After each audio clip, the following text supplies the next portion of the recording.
మనిషి మనిషిగా బ్రతకాలంటే తనను తాను తగ్గించుకోవాలి.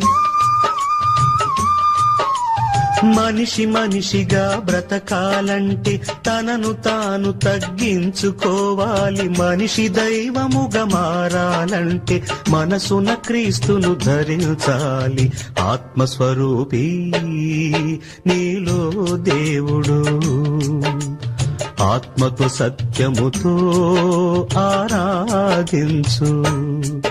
గుడి గోడలలో లేడు దేవుడు, గుండె గుడిలో